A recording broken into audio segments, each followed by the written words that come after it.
नामुदुन सल्ली अला रसूलिहिल करीम अम्मा बाद फ़ौज़ बिल्लाहि मिनश्शैतानिर रजीम बिस्मिल्लाहिर रहमानिर रहीम। अस्सलामु अलैकुम वरहमतुल्लाहि वबरकातुहू। मैं हूँ हकीम आसिफ अली राव। आज का जो मौजूद हम तरतीब दे रहे हैं वो ग्लैंड सिस्टम से मुतल्लिक है। जैसे टॉन्सिल्स बन जाते हैं बच्चों के गलों के अंदर, तो बच्चे गले में टॉन्सिल्स का बनना ये एसिडिटी का नतीजा होता है। अगर आप अक्सर देखें तो बच्चों को जो इस किस्म की प्रॉब्लम का सामना करना पड़ता है, बड़ों को करना पड़ता है, छोटे तो छोड़ दें आप, बड़ों को भी करना पड़ जाता है। लेकिन चूँकि बच्चों के अंदर इम्यून सिस्टम, शायद क़ुव्वत मुदाफ़त का निज़ाम उतना शानदार नहीं होता, इसलिए बच्चे जल्दी मुतासिर होते हैं। या यूँ कह सकते हैं कि जो कार्बन की ज़्यादती बच्चों को ज़्यादा मुतासिर करती है कि बच्चों में रतूबत होती है, और रतूबत में जब खुश्की, यूँ समझ लीजिए कि हमारी ज़िंदगी के अंदर खटास की एक अहमियत ज़रूर है, एक मखसूस हद तक। लेकिन आप ये नहीं कह सकते कि इसी से ज़िंदगी का दारोमदार चलता है। हाँ, ये कह सकते हैं कि कार्बन की वजह से, दख़ान की वजह से आपका मस्कुलर सिस्टम वर्किंग में रहता है। इसकी एक मखसूस मिकदार, एक मखसूस लेवल इसको रन करने का बायस बनता है। हद से ज़्यादा दख़ान की कमी या ज़्यादती दोनों सूरतों में मस्कुलर सिस्टम के लिए बर्बादी का सामान लेके आती है। अब यहाँ पे आप ग्लैंड सिस्टम को समझना चाहते हैं तो तस्कीन की हालत में गदूद फूलते हैं। अब यहाँ पे आके इस चीज़ को ज़रा नज़रसानी फरमाइए कि बच्चों में जब भी इस किस्म की प्रॉब्लम का सामना करना पड़ेगा, या उन्होंने माल्टा खाया होगा, या सेब खाया होगा, या उन्होंने फास्ट फूड टाइप कोई चीज़ इस्तेमाल की होगी, मतलब आप ये कह सकते हैं कि टोटल का टोटल निज़ाम सारे का सारा तेज़ाबी सिस्टम पे मुश्तमिल है। जैसे इमली, आलू बुखारा, या गोलगप्पे टाइप कुछ चीज़, या कोई फास्ट फूड के अंदर जो चीज़ें इस्तेमाल होती हैं वो इस्तेमाल कर दी जाती हैं, तो बच्चों को टॉन्सिल का मसला बन जाता है। या कोल्ड ड्रिंक जैसे पेप्सी, सेवन अप, ये फांटा, टोटल की टोटल कंडीशन भी इसी के ऊपर मुश्तमिल है। अब यहाँ पे अगर हम बात करेंगे तो ये देखेंगे कि बच्चों को इस किस्म की जब सूरत का सामना करना पड़ता है, तो उससे पहले वो हरारत वाली चीज़ें नहीं खाते। हमारे मुआशरे के अंदर मिसपरसेप्शन पाया जाता है इस कंडीशन के बारे में कि यहाँ पे हरारत बढ़ने से टॉन्सिल्स बनते हैं, गले फूलते हैं। हालाँकि ऐसा बिल्कुल नहीं है। हकीकत में ये होता है कि हरारत का तो नामो निशान नहीं होता। कौन-सी हरारत दी जाती है बच्चों को? बच्चों को टोटल का टोटल सारे का सारा तेज़ाबी अमल में रखा जाता है। तो फिर बच्चों का हाल क्या बनता है कि बच्चे चिड़चिड़ापन का शिकार हो जाते हैं। बच्चे अपनी नौजवानी को पहुँच ही नहीं पाते, उस खूबसूरती को नहीं एन्जॉय कर पाते, जो जो जवानी की खूबसूरती होती है। वो कैसे एन्जॉय करेंगे? वो एक जले भुने इंसान या एक हवस परस्त एक सिस्टम के अंदर ज़रूर रहेंगे, जहाँ पे एक खुशी का अमल तो दूर-दूर तक नज़र नहीं आएगा। ख़ैर, इसको अगर हम नॉर्मल करना चाहते हैं तो यकीनन हमें बच्चों के लिए, या जिसको भी टॉन्सिल का मसला बनता है, उसके लिए फ़ौरी तौर पे खुराक में चेंज पैदा कर दिया जाए, बल्कि कुछ टाइम के लिए भूखा रखा जाए। क्योंकि भूखा रखना ही तेज़ाबी अमल को किसी हद तक स्लो करने का बायस बन सकता है।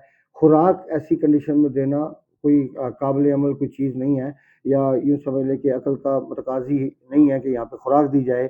यहाँ पे अक़ल और शऊर का जो लेवल है, वो हमें ये समझाता है कि हमारी ज़िंदगी के अंदर हरारत का जो अंसर है वो गालिब रहना चाहिए किसी हद तक, क्योंकि अगर हरारत का अंसर गालिब है तो ऑक्सीजन लेवल अच्छा होगा।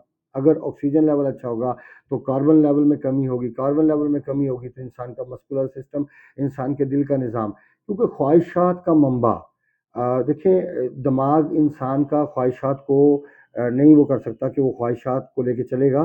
दिमाग के पास ऐसा कोई चीज़ नहीं है, सिर्फ़ सोचने का निज़ाम है, अमल करने का निज़ाम इंसान के दिमाग के पास नहीं है। यहाँ से सिर्फ़ हुक्म दिया जाता है, एक होते हैं हुक्म रसां साहब, एक होते हैं खबर रसां साहब। अब खबर रसां साहब तो खबर रखते हैं, और फिर जो हुक्म रसां साहब हैं, वो फिर आगे मस्कुलर सिस्टम को, दिल को हुक्म देते हैं कि ये फ़लाँ चीज़ मैंने महसूस की है।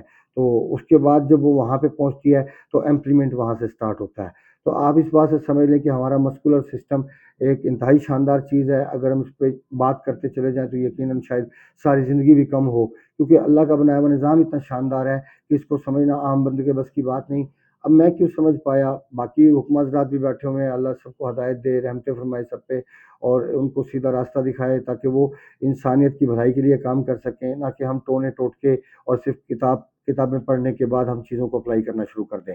अब यहाँ पे साबिर मुल्तानी साहब रहमतुल्लाह अलैह के जो पढ़े हैं मैंने قول پڑھے ہیں یا ان کی زندگی کے جو سوانح عمری پڑھی ہے یا انہوں نے جو اسٹڈی کی، جو ہمارے سامنے نچوڑ پیش کیا، وہ بھی میں نے ان کو اسٹڈی کیا ہے۔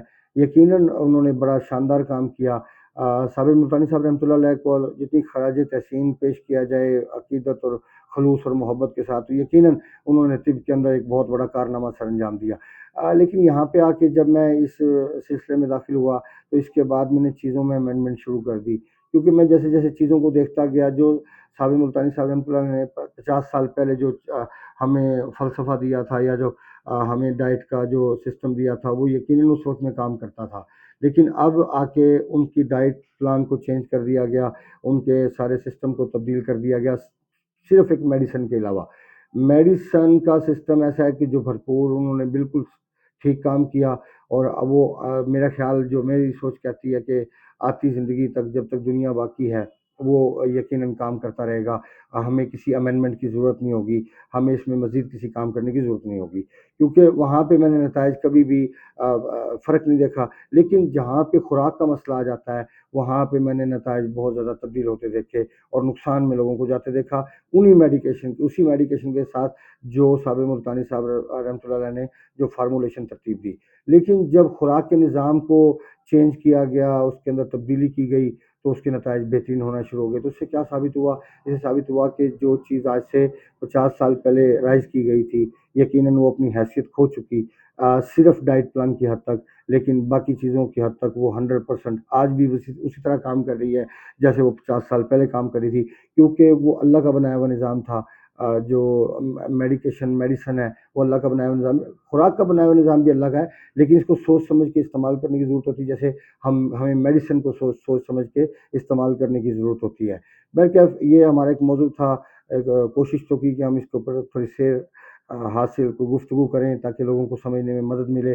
بس اتنا سمجھ لیجیے کہ تیزابی عمل بڑھنا ہی ٹونسلز کے بڑھنے کا باعث بنتا ہے، یہیں سے بخار، نزلہ، زکام، سب چیزیں، پھر کانسٹیپیشن، پھر اسٹمک کے نظام کی خرابی، سب یہیں سے سٹارٹ ہوتی ہے۔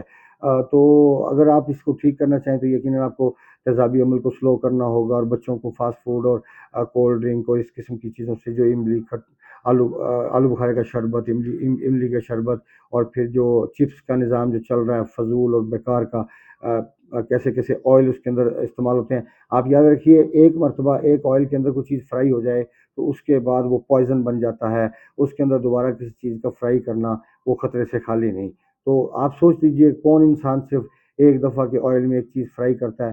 ایک مرتبہ آئل ڈالنے کے بعد 100 دفعہ تو اس کے اندر چیز فرائی ہوتی ہے، پھر اس کے بعد شاید جا کے وہ چینج کرنے کا پروسیس کریں تو کریں، لیکن زیادہ تر ایسا ہی ہوتا ہے کہ وہ جب تک اس کی ایسی کی تیسی نہ کر دی جائے، صرف اپنے پیسے بچانے کے لیے۔